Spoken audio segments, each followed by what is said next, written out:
Bom, gente, estou eu aqui de novo. E como vocês têm percebido, eu não gosto muito de estar tocando na trend ou então na modinha.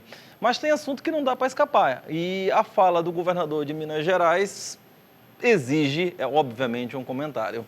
Então, efetivamente, bora tratar nesse Brasil versus Norte e Nordeste da forma que eu acho mais apropriada.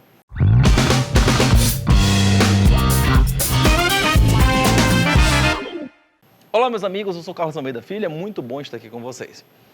E bem, tá todo mundo discutindo sobre esse tema e eu acho que existem muitas camadas na manifestação. Antes de qualquer coisa, a fala em questão é uma fala que traz um conjunto de manifestações, um conjunto de conteúdos que pode ser entendidos. Alguns falam como sendo preconceituosos, outros falam como sendo xenófobos, outros entendem como idiota mesmo. Eu acho que eu vou entrar nessa terceira opção. Por quê? Porque, antes de qualquer coisa, para quem não está acompanhando, né, vou deixar aí o link para vocês e vou deixar também o link aí no vídeo para que você possa acompanhar declarações sobre a situação. O fato é que o governador de Minas Gerais, a propósito da reforma tributária, que ainda se encontra em discussão, agora se encontra em discussão no Senado, apresenta, de acordo com a sua leitura, um desbalanceamento entre as regiões, podendo fazer com que haja um privilégio para a região Norte e Nordeste em desprivilégio com as regiões Sul e Sudeste. Então, para isso, se quer implementar, de acordo com a fala do governador, uma verdadeira frente do Sul e Sudeste contra o Norte e Nordeste. E assim, essa fala pegou muito mal. Existem pessoas do campo progressista, como o pessoal do Desmascarando, por exemplo, vou deixar o link para vocês, que entendem que a fala não teve absolutamente nada de tão excepcional assim. E existem manifestações, como por exemplo a do Reinaldo Azevedo, que entende que sim, que o governador falou exatamente o que queria dizer.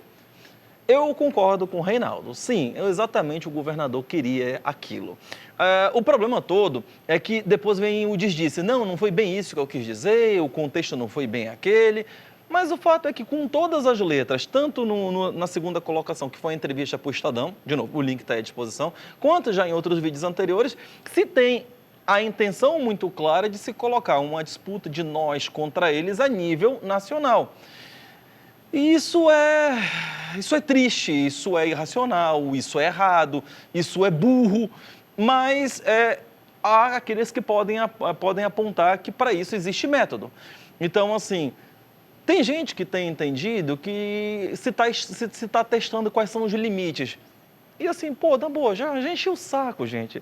Nós já passamos 4 anos de fazer teste de limite da nossa paciência e teste de limite da nossa humanidade. Para ainda ter maluco ficar testando ainda o quão de abjeto pode ser falado, porque o abjeto é justamente isso, é estabelecer uma guerra entre brasileiros, é estabelecer uma divisão entre brasileiros. E tem gente que é tão boba para poder não falar mais do que falar além disso, que tem comprado essa discussão tão rasa e tem colocado meme. De novo, meme é a estratégia de comunicação de quem quer comunicar de forma extremamente simples e limitada. Alguns falam que é a estratégia de comunicação da extrema-direita. E aí o meme, vou deixar aí o link da matéria da BBC sobre essa situação, dizendo exatamente, muro já. Gente que achou isso bacana.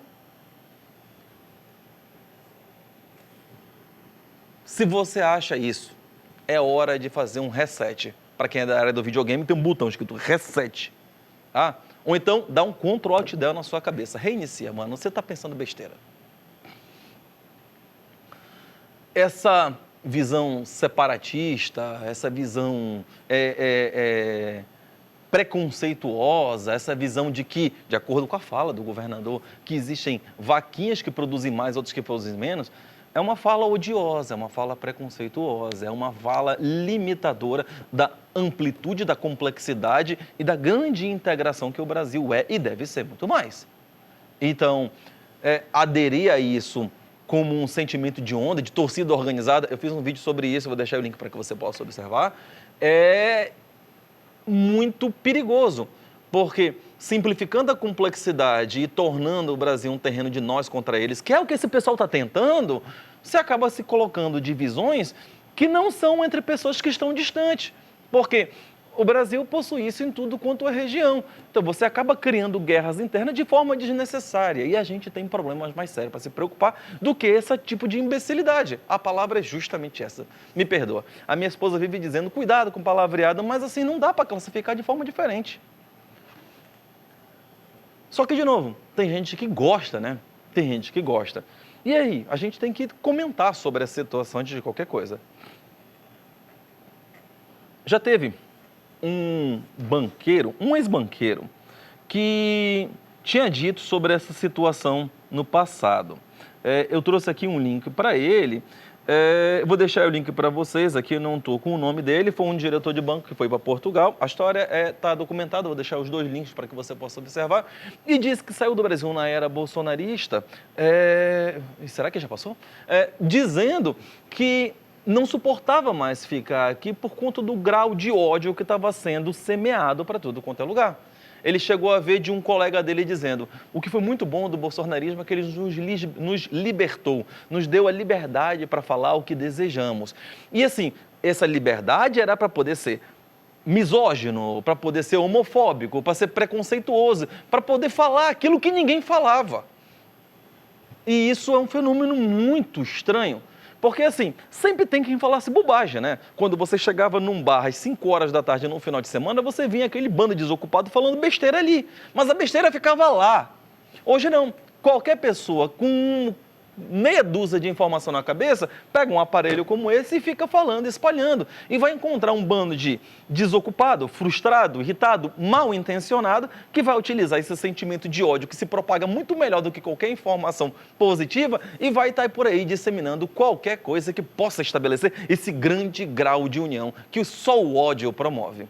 Essa é a forma como a comunicação em tempos de redes sociais tem funcionado. E não sou eu que estou dizendo isso. Eu estou somente comunicando aquilo que é algo já concreto.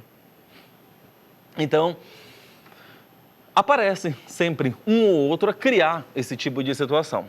O fato hoje, que é inexorável, é que existem vários ainda já órfãos, existem já vários órfãos de uma liderança que se propôs a falar exatamente sobre isso. E hoje cedo eu estava verificando sobre a situação, porque, em regra, a extrema-direita, que existe mundo afora, ela escamoteia efetivamente quais são os objetivos, o que é que ela quer. Porque ninguém gostaria de falar de forma tão aberta que é preconceituoso. Ninguém batia no peito e dizia: tem orgulho disso.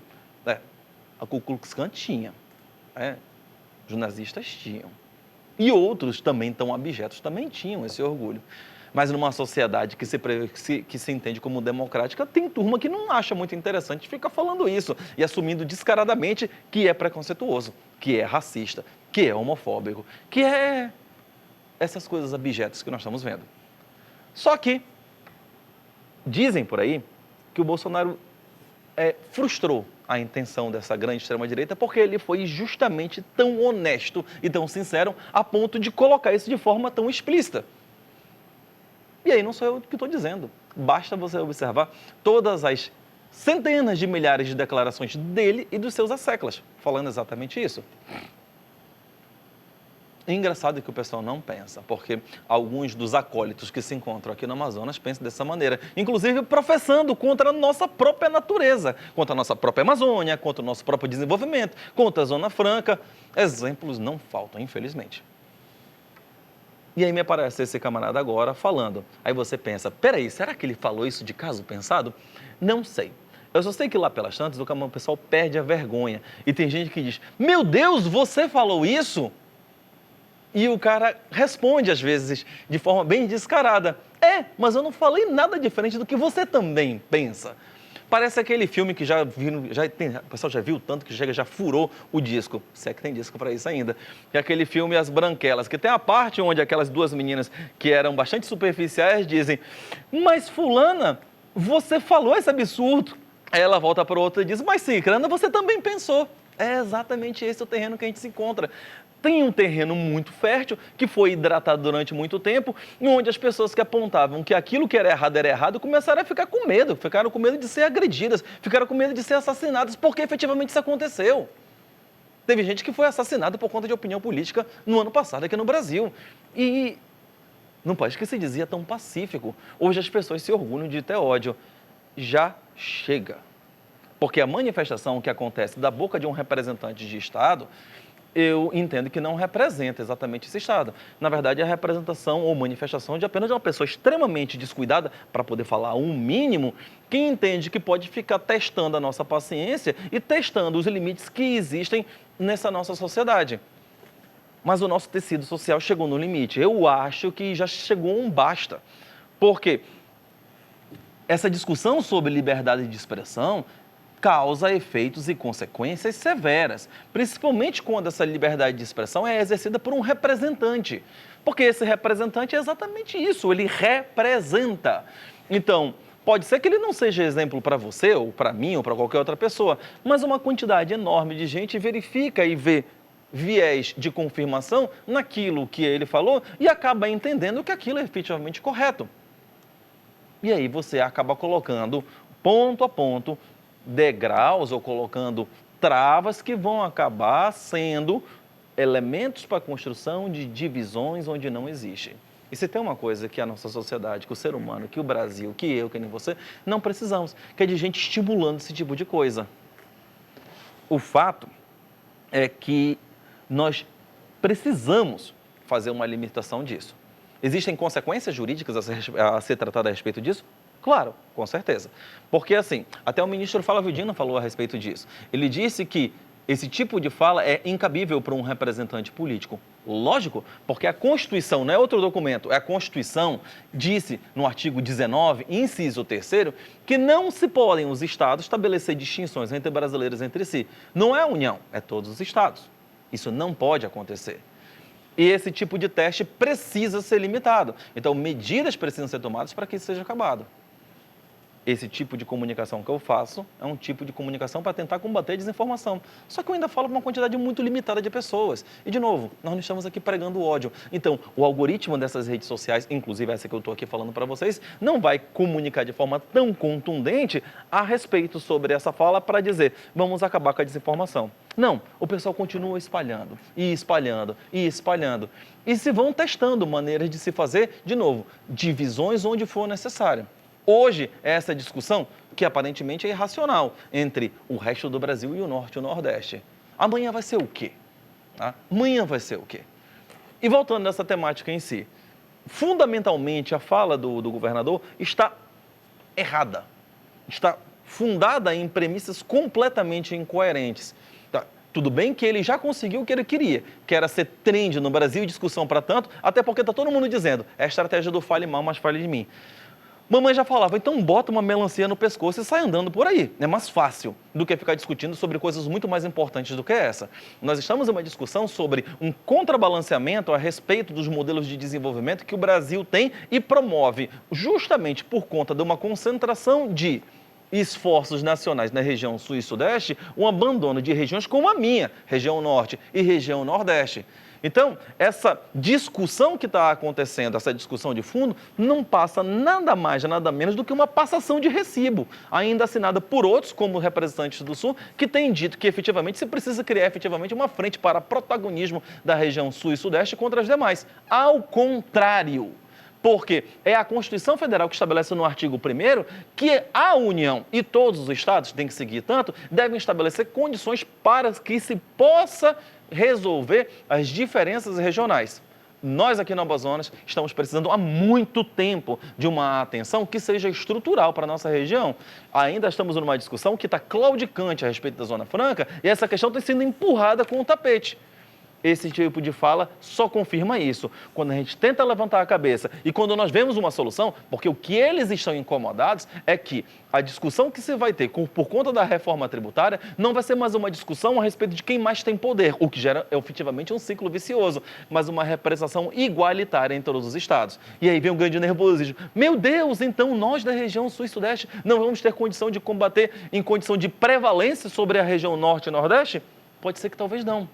Pode ser que efetivamente você tenha que colocar uma discussão realmente equilibrada, porque não está justo que haja um contrabalanceamento tão grande entre as regiões Norte e Nordeste e as regiões Sul e Sudeste. Porque todo mundo efetivamente tem direito de ter direitos, ainda mais nós brasileiros. Continuando do jeito que está, nós vamos ter um problema, a gente vai acabar fazendo efetivamente que nem um poema, no caminho com Mayakovsky, onde hoje um bobo fala uma bobagem como essa, amanhã alguém executa e daqui pela frente a gente se encontra com diversas frentes atropelando, inclusive o mais fraco, o mais bobo, tirando o direito de cada um de nós. Nós não podemos fazer isso. Nós não podemos fazer isso. Mas mais do que isso, porque assim, se a gente entender, um camarada que está fazendo isso aí, está tentando se colocar como sendo o herdeiro político dessa massa ignara que entende que o errado é que está certo e vice-versa, é uma coisa. Mas a gente olha para o campo progressista e vê ainda um grande silêncio sobre isso, em especial aqui na própria região norte. Daí eu pergunto para a galera, que nem já se fazia no filme, que isso, companheiro? Vamos continuar parado? Esse foi o vídeo de hoje. E se você quer somar nessa discussão, o momento correto de fazer manifestações é agora. Diferença entre Norte e Nordeste e o resto do Brasil? Não. Nós precisamos de união. Fique conosco.